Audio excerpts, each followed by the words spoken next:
So this is the KhoodeelaarTV channel being broadcast online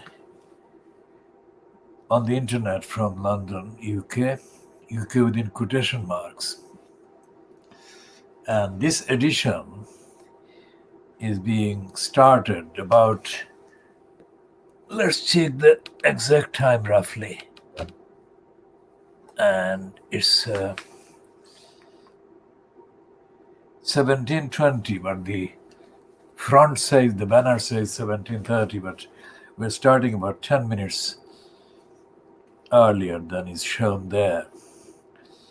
And the reason is that there is a lot to cover. Now today's Guardian, let's put this as close to the camera as possible.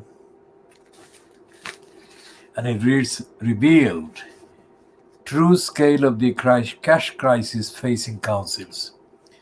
Now let me say one thing here, again for anyone who has not been watching this before but is watching this for the first time for whatever reason, for scholarly reasons, for studies, for investigation, for comparison, or whatever. When I say that this is diagnosis of Fleet Street, this is not some kind of remote, distant kind of look at a superficial level of the contents and the role of the Fleet Street. As part of the fights for justice and fairness, and as the continuing fight against racism, my diagnosis of Fleet Street is far deeper and far wide-ranging, far more wide-ranging than can be expressed even in a 2-hour program every day. So I try to do a 2-hour or 3-hour programs. Now, there is no editor that can be found on the list of editors the last kind of 60 years or 70 years, including some of the overhyped names that I have not had any confrontation with, either directly or through correspondence. And all the contents of the papers, especially the kind of wider known, that is this title is known internationally, more widely known than even the Sun or the Daily Mail. The Daily Mail and the Sun are literally known, but not with a kind of depth of recognition that this title is still given. Okay, so just remember that while I'm holding this one. Now this is the title, The Guardian, that automatically gets revered, reverential, kind of respectful reference in Asia and Africa, and even in some parts of the North American countries and Latin America. Now this headline today is kind of trendy, and it is the kind of headline that the Guardian absolutely always would prefer to run. Because what it does for the business of the Guardian, getting the money from the councils, this gets the Guardian a kind of sympathetic appearance. Sympathetic, that is, the Guardian is being sympathetic to the councils. That is the appearance. And it's as simple as that.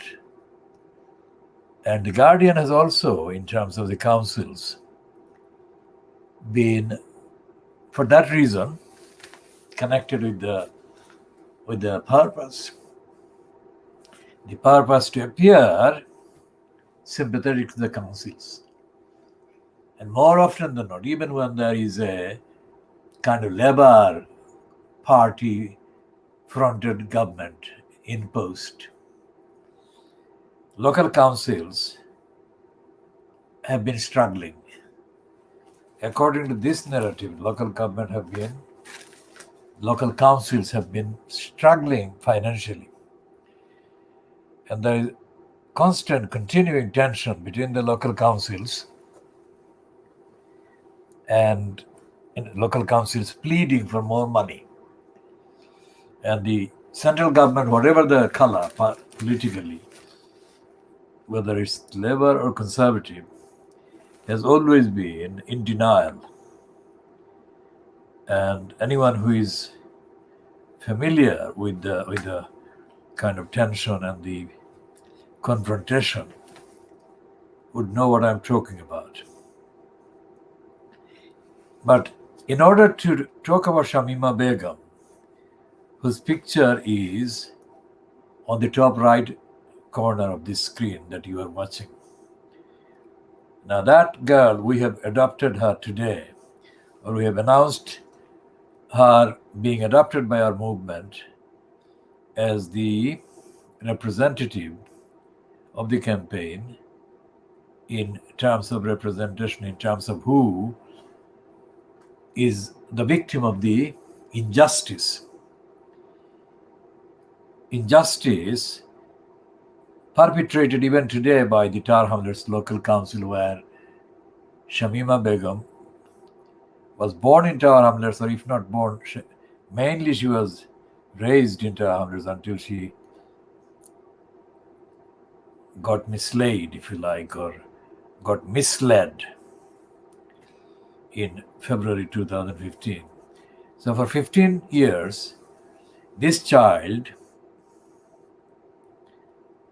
was, if you like, entitled to protection by the local Tar Hamlets Council. Whatever the later designations, de facto and de jure, this child was entitled to be protected from being misled or being kind of diverted from her normal, ordinary life, and her safeguard and safety should have been upheld by the local Tar Hamlets Council, which is the local council responsible for such duties. So what is now known as the safeguarding children duty, that duty was denied to Shamima Begum. Anyone who wants to know about what we are doing, are we talking about her, are we supporting her radicalization or whatever? The answer is that we are not talking about radicalization, full stop, because we are talking about the period when Shamima Begum was a child. She is 21 now, but even 21, she has been only out of the teens 3 years, 3 calendar years, let's say. So most of those 17, 18, 19 years, she was the duty, or she was owed the duty, and she was entitled to be protected by the duty of safeguard. This program, this channel, and this campaign is doing this a unique kind of action. It's not available anywhere. And I mean literally, nobody else is doing it, nobody can do it. First of all, nobody else is doing it. That's a simpler statement to make, because you can make a check and find that nobody else is doing it. The less simple statement, which I said that nobody can do it, is because nobody else is equipped with the knowledge and the information and the insight, let alone armed with the commitment, moral commitment that we have. For example, the latest one that has, as an example, this guy, this Muhammad Akunji. Now, Akunji was given a kind of interview, I think. He was interviewed for this, or an interview with him has been published. The text, edited text, has been published by the Russian government kind of controlled outfit called Sputnik. Now the Sputnik version that we have checked today several times, because we didn't want to come across as being unfair to this Muhammad Akunji. But Akunji is the name that we have seen more often related to the family of Shamima Begum, or mentioned as a part of the kind of solicitors kind of narrative that he has presented or has been attributed to him.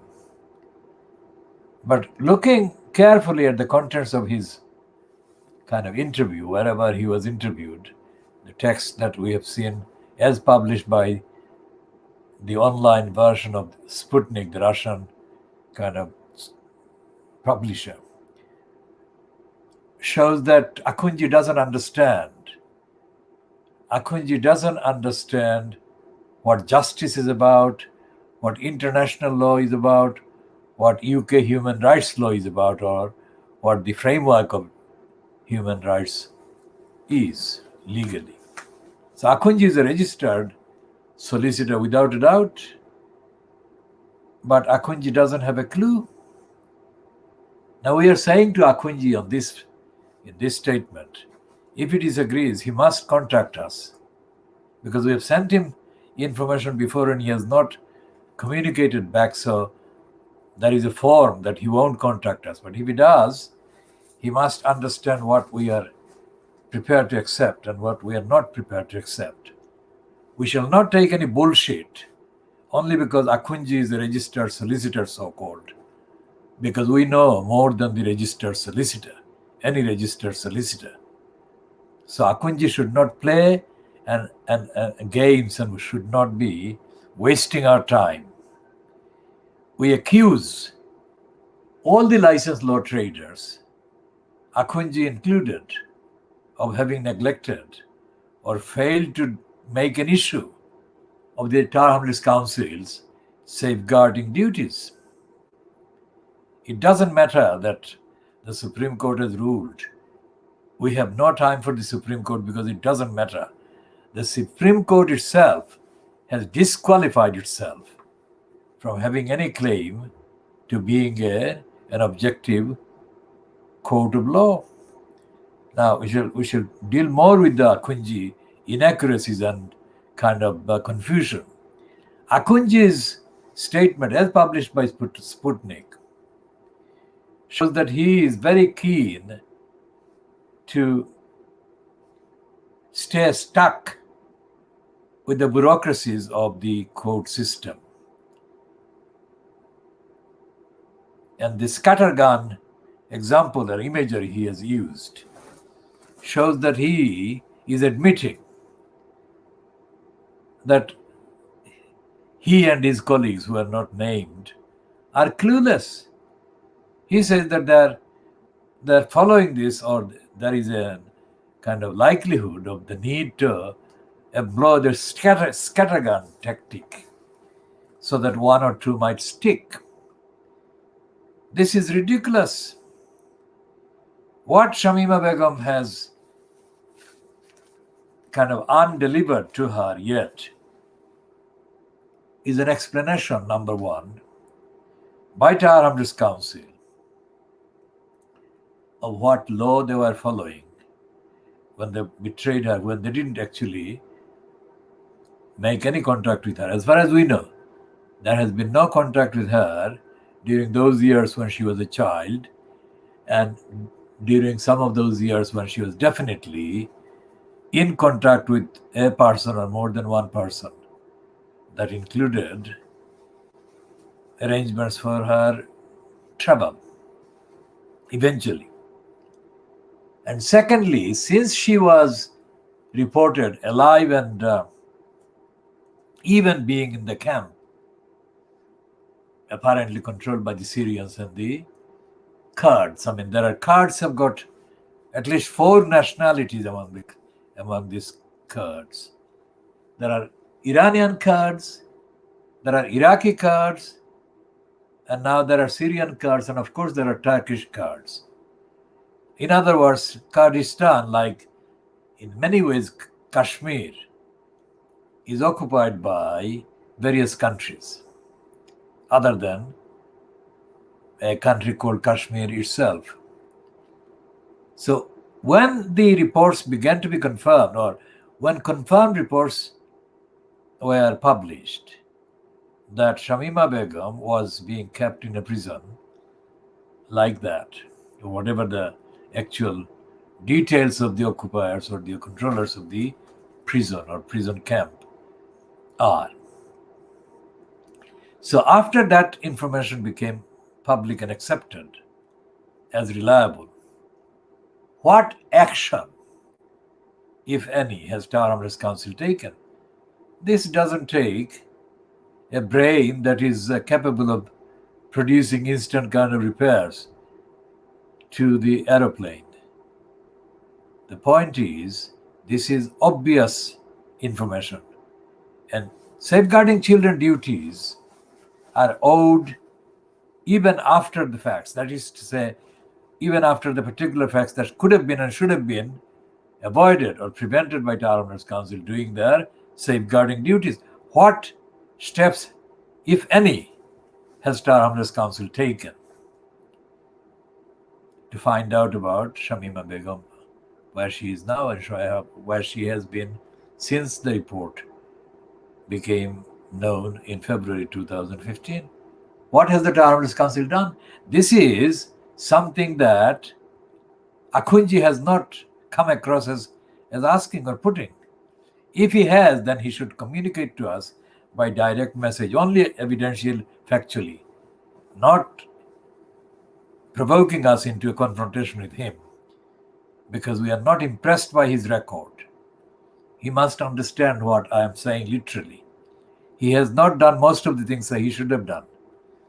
And he has kind of promoted himself as a licensed law trader more than the illegalities and the wrongs and the corruption that Tower Hamlets Council has done in the context of the safeguarding duties context. We are not interested in radicalism or radicalization or whatever.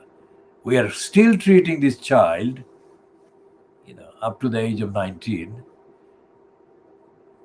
as a child that was betrayed and let down. Whatever the details of the kind of derailment or the kind of departure from the ordinary life that she should have been allowed and helped to kind of live and lead, and the academic work and everything. And the other thing is that where on earth did she get the idea that while she was still 15 years old, she must get married? I mean, what happened? Where do these children get this idea that while they are at school or while they're aged 14 or 15, they should get married, meaning that they should start getting children, giving birth to children, etc. Hasn't anybody told her that? I mean, she was a child at age 15. And shouldn't Tower Hamlets Council have been the one to tell her? Whatever method, either directly or indirectly. What did Tower Hamlets Council? Let's describe it as the one that owed the safeguarding duties to the child. What did that body do to safeguard, not only by shielding Shamima Begum from contacts and approaches and influences from outside, but also by empowering her, inspiring her, and enabling her and making her aware of the fact that as a child, she was not to get involved in seeking husbands or husband. Because one of the descriptions she reportedly gave, according to one of the British kind of reporters, so-called, that she went there because she didn't think that her biological family back in London were going to fix her with a husband. Whatever the details of the conversation, essentially that's what she has reportedly said. So there again, what did Tower Hamlets Council do to a child like that, who was clearly in a state of confusion or kind of lack of proper kind of understanding and awareness of her own duties and her kind of needs? If there are needs that were in terms of biological needs, like sexual needs, what measures has Tower Hamlets Council in place to address that issue, both in relation to children like Shamima Begum, both in relation to that and also in relation to what has been happening since the fact of the child Shamima Begum and the other two children, well, the other three children, as I said, the other one having been kind of in Syria since 2014. What action did Tower Hamlets Council take to help these children properly and satisfactorily meet the issue that might have been kind of predominant or significantly pressuring them in their minds? Because I don't believe that anything that happened prior to these children going to Syria was beyond the capacity of intelligent and dedicated and law-abiding and socially responsible adults to understand and find a way of dealing with. I assert that there was no secret kind of, if you like, the equivalent of a motion or lotion that was secretly administered without anyone noticing, and thus creating a magical kind of transformation, magical mental transformation in these children, in these children's minds, whereby they were transformed into kind of husband-starved teens, desperate to get hold of husbands, no matter how and no matter how far. This is a narrative, this is a scenario of complete, absolute lack of any cohesion, any connection, any conversation, not only with family, but with other friends and other acquaintances. I mean, how did these children actually get so much kind of time in isolation of the rest of society, the rest of the family, rest of the school, rest of everything? How did they spend so much time just by themselves? What happened? What were the kind of factors that can be presented or described so that ordinary understanding can appreciate what happened? Because up to now, Tower Hamlets Council, as the council responsible for delivering and applying and providing safeguards to these children, has not published anything. And I have been saying it for days now. So what is the mystery? And because I know that a number of councillors watch this program, although they don't kind of show on the record, but they do. In other words, this program is watched by more people, many more people than can be seen on the kind of formal platform and the viewers and whatever. And we don't, as a campaign, we don't accept friends and we don't follow any friends. So that also hides the actual reality of the number of people actually watching it and discussing its contents and being influenced by it and stealing from it and so on. But the point is, Tower Hamlets Council has not published anything. And Akunji was miles, millions of miles away from that in his kind of so-called interview that has been published by Sputnik, published online by Sputnik. I have not seen any videos, but there might be a video. So whatever he is doing, Muhammad Akunji is pursuing an infantile, legalistic, solicitor's kind of route. And we shall go more on that infantile thing, ignorance. We shall do that after looking at this one. The Guardian is saying the true scale of the cash crisis facing councils. Now, the assumption, the ruling assumption by the Guardian in that is, of course, a lying kind of statement, but I shall come to the lies later. Let's first of all look at the textual inaccuracy and falsehood.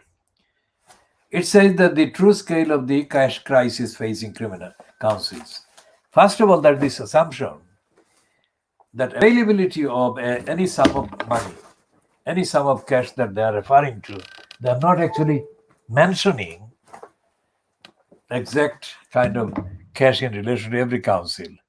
What they are doing, they are promoting the idea, which is a false idea, untruthful and misleading idea, that if the local councils, such as Tower Hamlets, had the money, whatever the amount they're implying there, then the level of service that the council is kind of obliged to offer the local council, local communities, would be possible. And because the councils are facing the cash crisis, which is worse than is perceived, then many of these services that the council should provide will not be possible to be provided. Now that's the line. And this line is not new. This line has been going on for a very long time. And local councils have always wanted more money. Now, and the central government has always said that the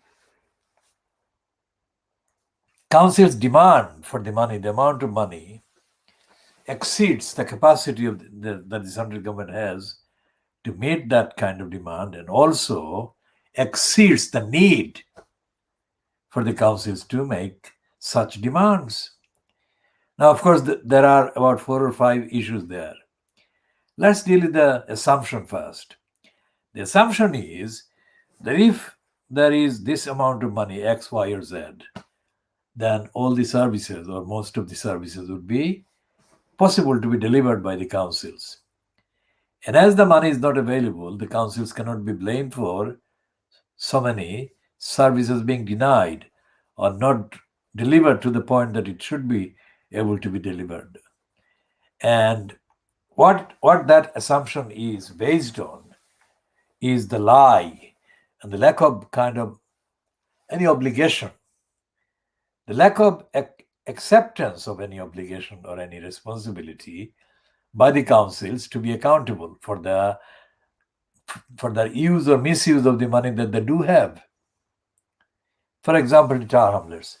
How do they explain? How does the Guardian, in that kind of frame of including Tower Hamlets as a victim of lack of money, victim of funding, okay, the shortage of funding, how can they say that it was shortage of money that caused the safeguarding duties to be not provided to Shamima Begum and the others? How can they say that? Because as the tribunal case discovered, £2 million of the safeguard or the prevent program, or £2 million, that was the amount that was given by the UK Home Office to the Tower Hamlets Council under the safeguarding duty, under the prevent duty. So how did the Tower Hamlets Council allow that £2 million to be stolen by Tower Hamlets Council's own employees? And if such a theft took place, which has not been denied, then it, by extrapolation, proves that other services and other budgets or other amounts of the budget or other sectors of the budgeted kind of amounts were being stolen and misused at least. Now, if a council like Tower Hamlets is proven to have been lying and allowing its criminal employees to steal money, then what chance is there that it would bother to safeguard children like Shamima Begum, who are not, it is not, the safeguarding duties as out to the children is not as straightforward in terms of administration, because they are not based within the building of the Tower Hamlets Council or buildings. So they cannot be safeguarded without a complicated series of steps being organized. And there is no evidence that a corrupt, criminally infesting kind of council like Tower Hamlets would bother to set up a complicated, painstaking kind of organizational arrangement to protect and safeguard children like Shamima Begum at whatever age that these children were. Let's say in 2010 they were aged roughly 10 years. So what did Tower Hamlets Council do for 5 years from 2010 to 2015 to safeguard these children?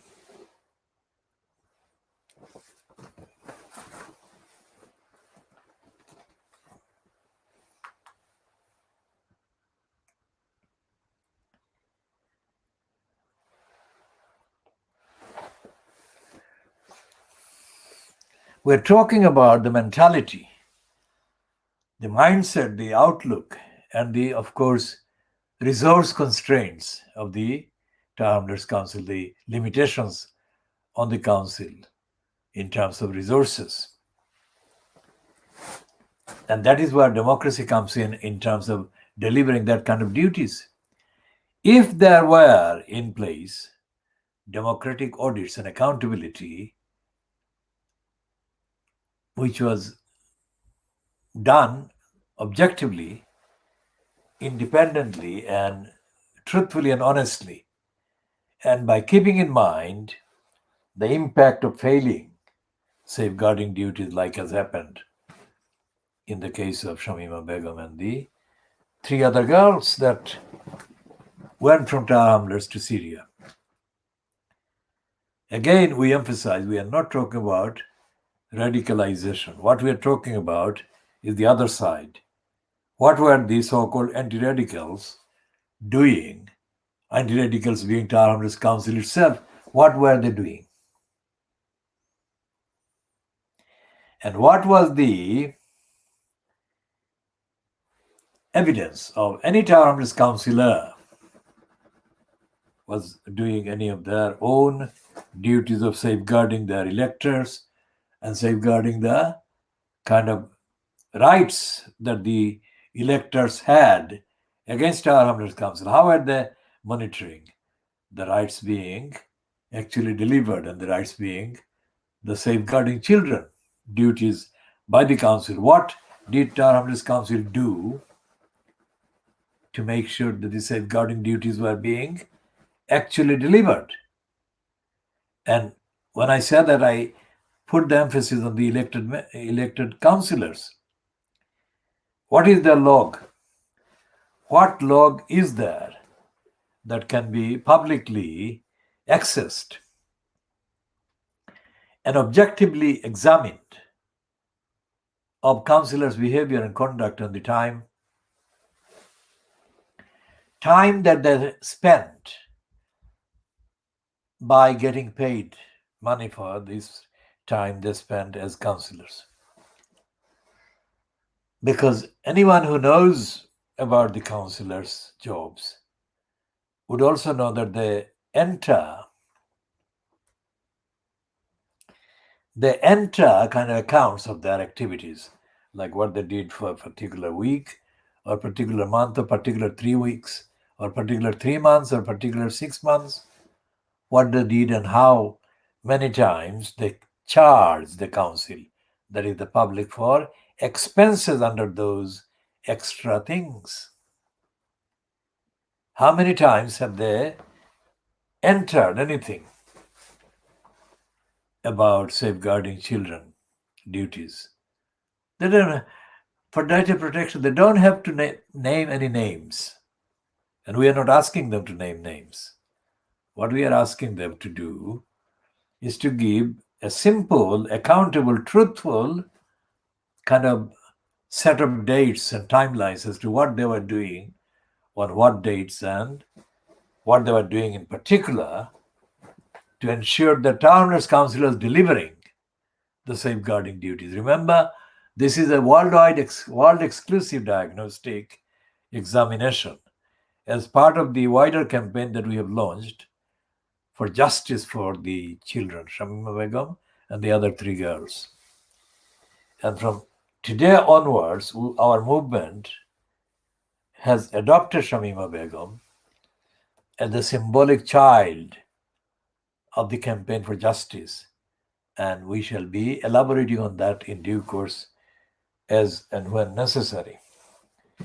And the context and the background to that adoption of Shamima Begum as the child for the campaign for justice is that nobody, including her biological parents, have been on the record at any stage,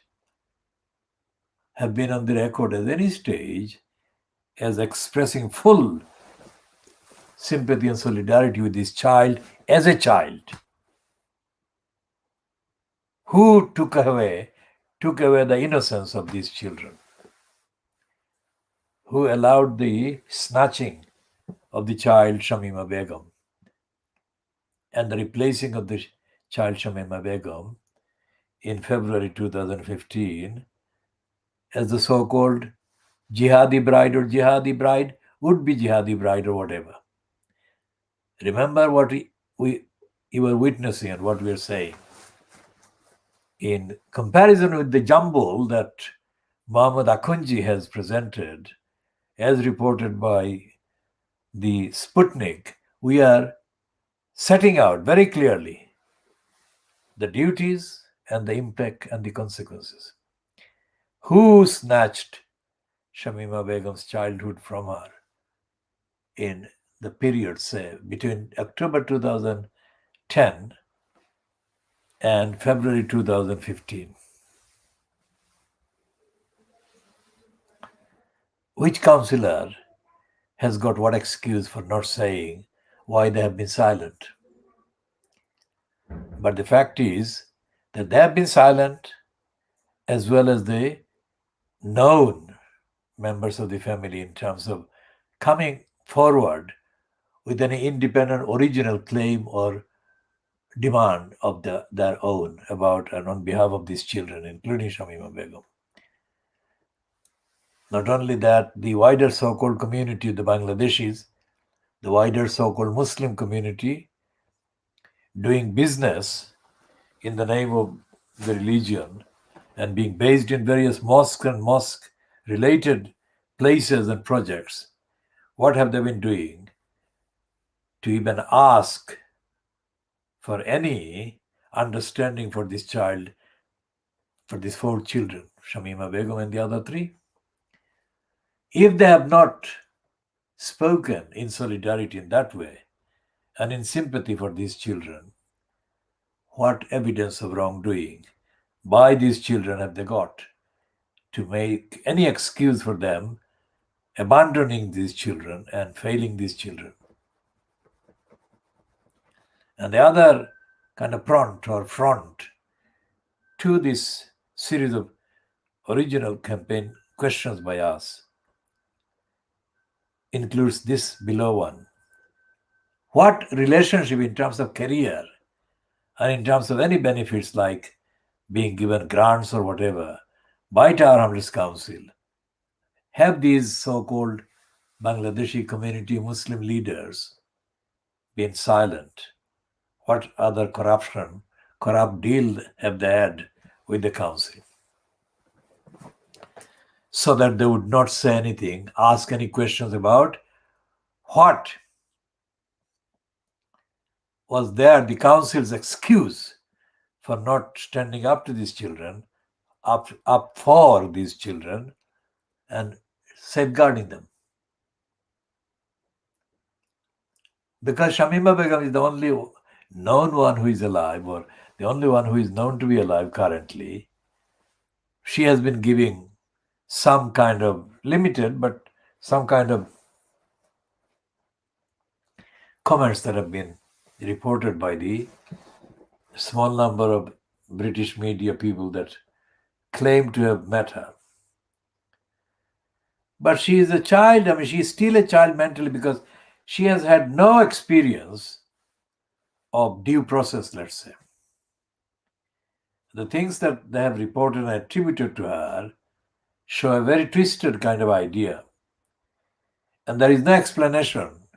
There is no kind of connection, chain of events that link her kind of in an informed, due process compliant way to anything that might have existed or might have been available in our own parents' country of origin. So there is no evidence that Shamima Begum has had proper, enlightened, and kind of effectively non-violent and peaceful process of society and politics or whatever. And that again reminds of the duty of Tolerance Council as the Safeguarding the Children Duty Council. Now, these are the proximate facts that are very close to Shamima Begum as the individual child and as the individual victim of Tolerance Council's negligence. Now, if we look at the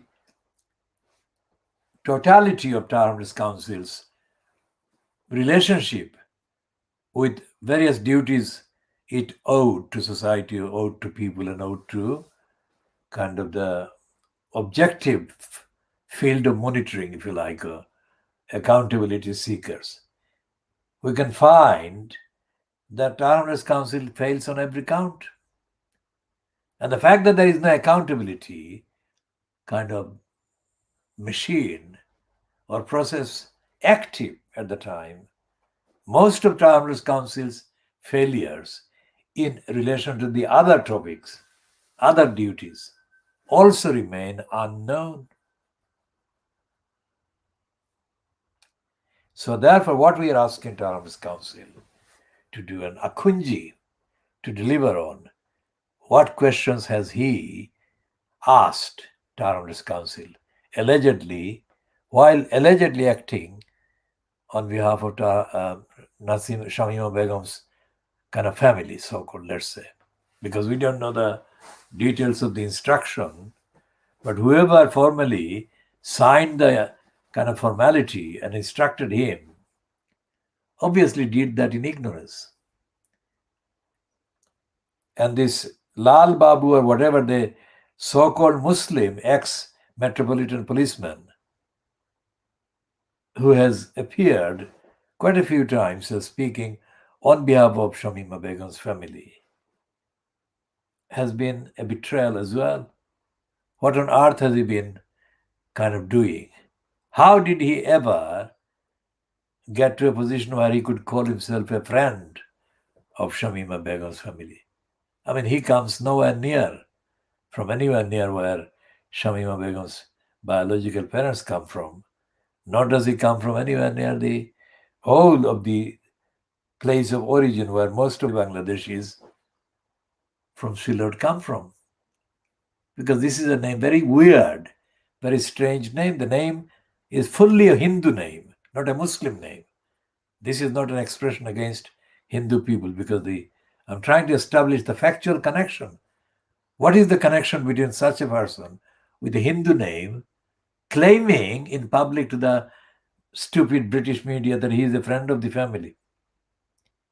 What are the sequences? How did he meet this friend and what was the context? What was the occasion when he first became a friend of the family?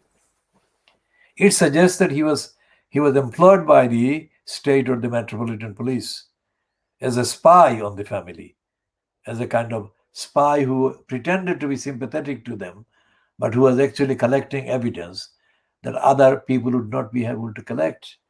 And that is what he did. If he didn't do that, let him deny it. Let him deny this properly, because he has not explained at any stage how he became to call himself a friend of the Shamima Begum family. It's completely unheard of unless he gives the specific, special information which would enlighten us and the rest of society and the world.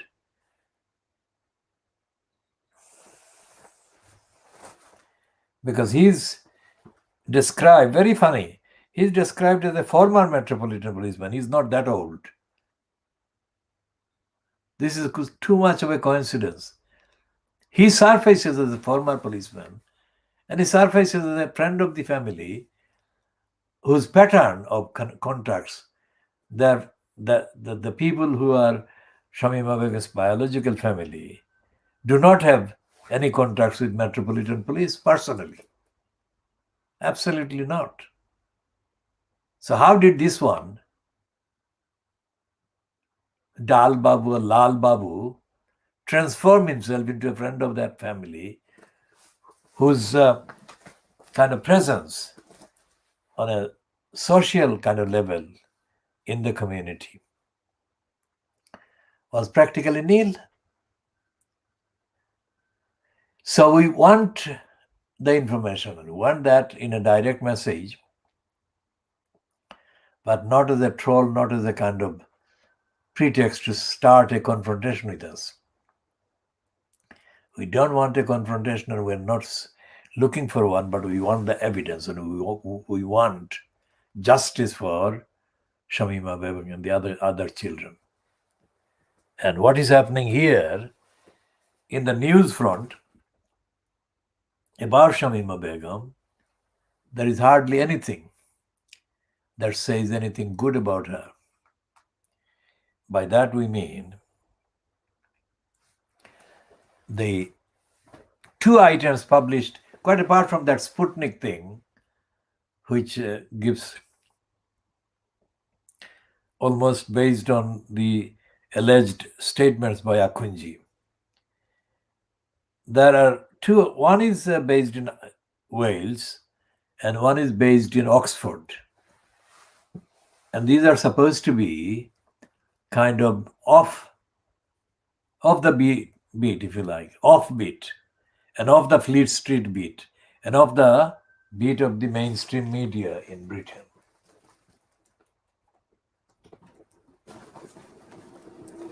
But both of those items are completely misleading and ignorant.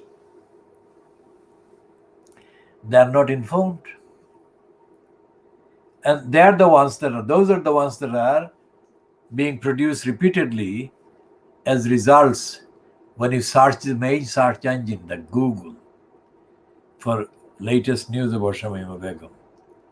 There is not anything new.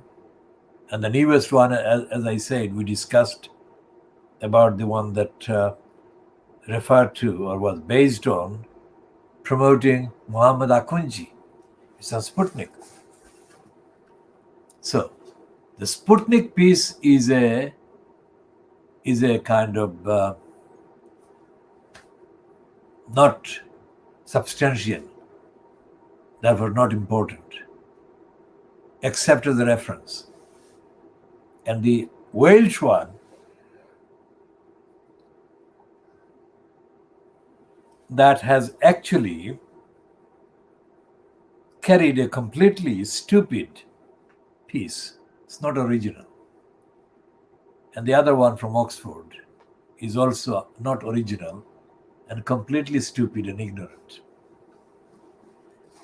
So this is the extent of the emptiness that we are having to fill and the extent of the stupidity that we are having to overcome in order to get to the point where we can force the necessary action by Hrs Council. Of course, all of this is taking place after the failures took place by Hrs Council, failing to safeguard Shamima Begum and the other children. But although it is happening after the events, we need justice, accountability after the events. As I said, one, for the reason the simple Shamima Begum can be given the justice that she can be given now, and given the help that she can be given and she needs. And the other is the fact that the implication of any holding to account and any real confession and apology and payment by Towners Council will mean that others, many others will be safeguarded, and the council will be forced as a result of this campaign to start safeguarding other children now.